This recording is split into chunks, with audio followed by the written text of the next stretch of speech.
Fala, parceria! Gel Raiz, professor Valeta na área, para a gente falar sobre G20 e G7.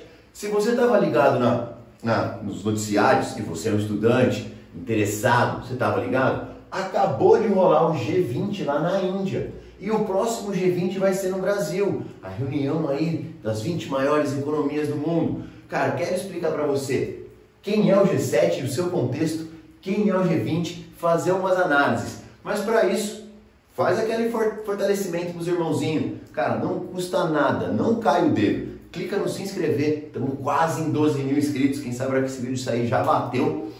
Tamo lá, curte, compartilha, faz todo aquele paranauê que você conhece para fortalecer o canal dos professores que produzem conteúdo. Sem mais enrolação, vem com o pai moleque para a gente ir pro conteúdo.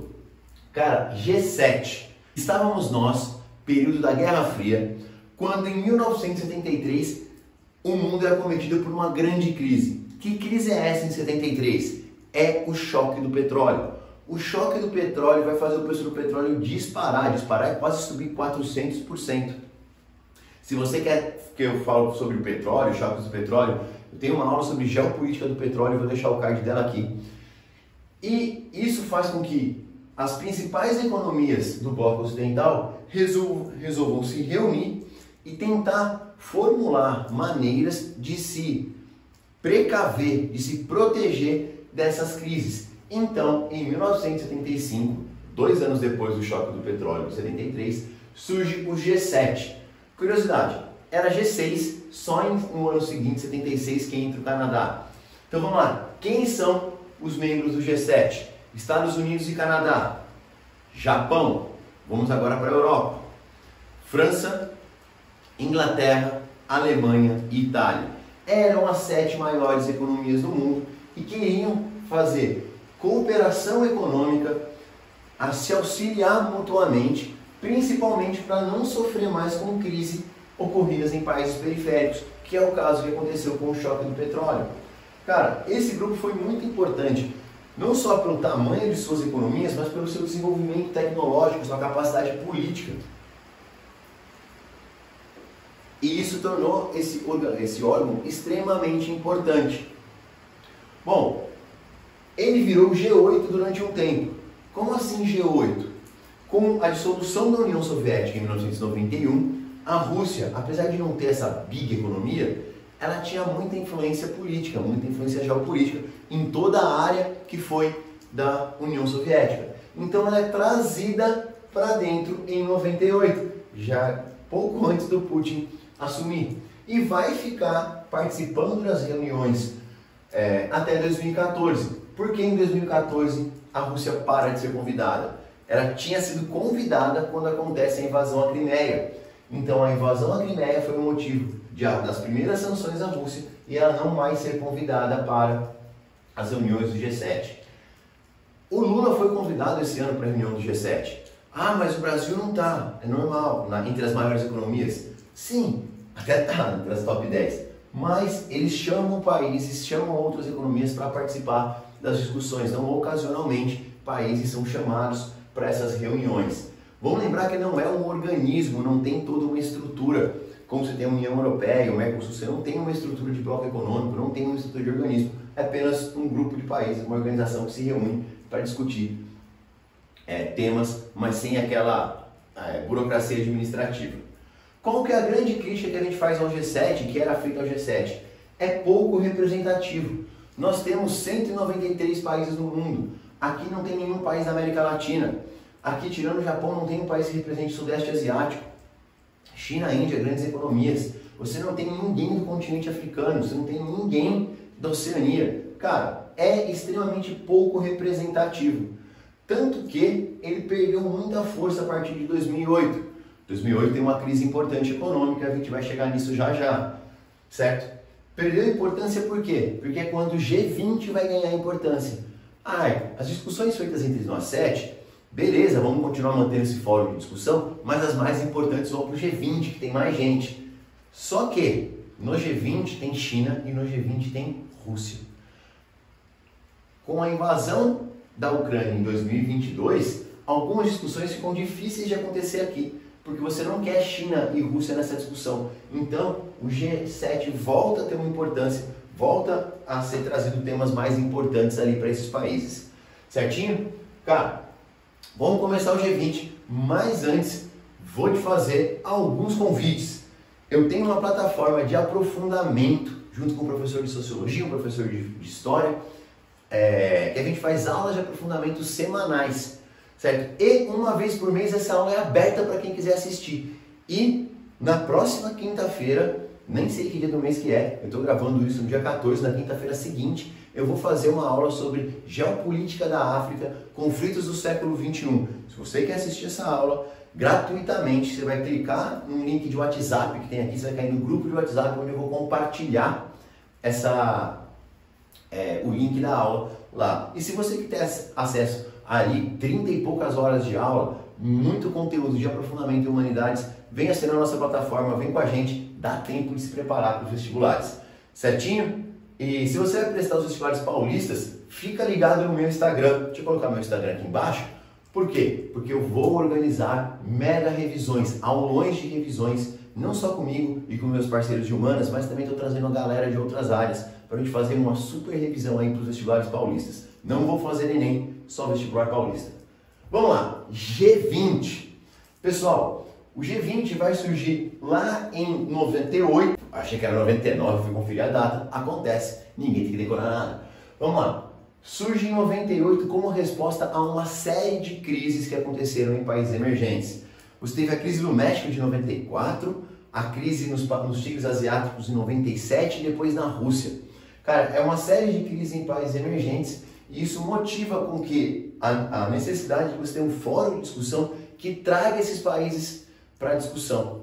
Se em 75 aqueles 7 países eram as maiores economias, aqui já não, galera. Aqui já tem um forte crescimento de Brasil, um forte crescimento da Índia, um forte crescimento da China. Então, há necessidade de você ter um órgão mais representativo, que tenha mais gente, que faça parte da economia mundial.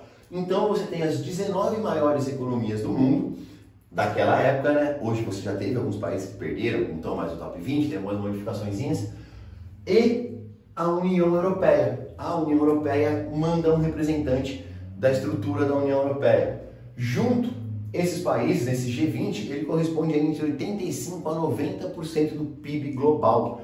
Cara, eu nem vou falar em questão de população, porque como ele tem Índia e China, é até covardia. Esses dois países juntos já dão uma porcentagem muito alta. Mas Estados Unidos, que é a terceira maior população do mundo, assim vai.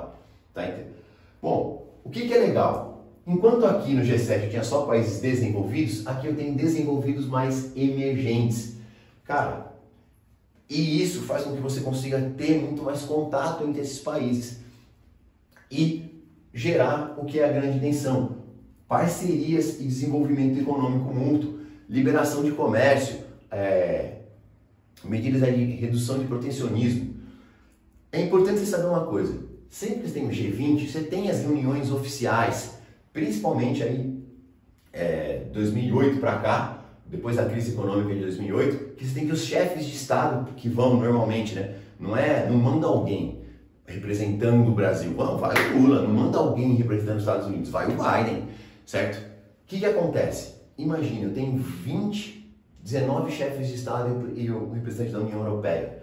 Além das reuniões oficiais do evento, acontecem muitas e muitas reuniões bilaterais. O evento é feito assim, ó, não sei como é que é, vou dar um exemplo. De manhã tem as reuniões oficiais, à tarde é livre. Não é livre para o cara partir para o shopping e o cara ir para o boteco. Não, é livre por quê? Porque os países vão fazer reuniões bilaterais. Muitos acordos econômicos são feitos aqui, ou são pelo menos organizados aqui. É muito difícil você ter muitos chefes de Estado no mesmo lugar junto. Fazer uma reunião, você tem que viajar, atravessar o mundo para outro lugar. Lá não, tá todo mundo. Então você consegue fazer uma reunião com o Japão, e uma reunião com a Índia, e uma reunião com, sei lá, o Reino Unido, na mesma tarde, porque você marca 2 horinhas com cada um.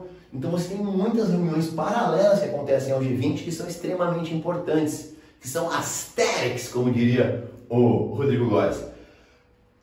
Além disso, só como exemplo, em 2017, era uma reunião do G20 que é assinado o acordo União Europeia-Mercosul. Cara, pegou todo mundo, tava lá, velho, tinha um cara da União Europeia, pá, e é ali que sai, certo? Então, esses acordos bilaterais acontecem lá. Qual que é a grande questão aqui? É um órgão muito mais representativo. Tem países africanos, tem países da Oceania, tem vários países latino-americanos, tem países do Oriente Médio. Então é um órgão muito maior. Quando é muito maior, fazendo agora aí algumas coisas mais recentes, você tem inimigos políticos dentro dele. Você tem a Rússia e você tem os Estados Unidos e você tem a União Europeia. Então, algumas coisas ficam difíceis de se discutir nesses eventos. Você não pode fazer uma crítica à Rússia aqui que ela não vai aprovar.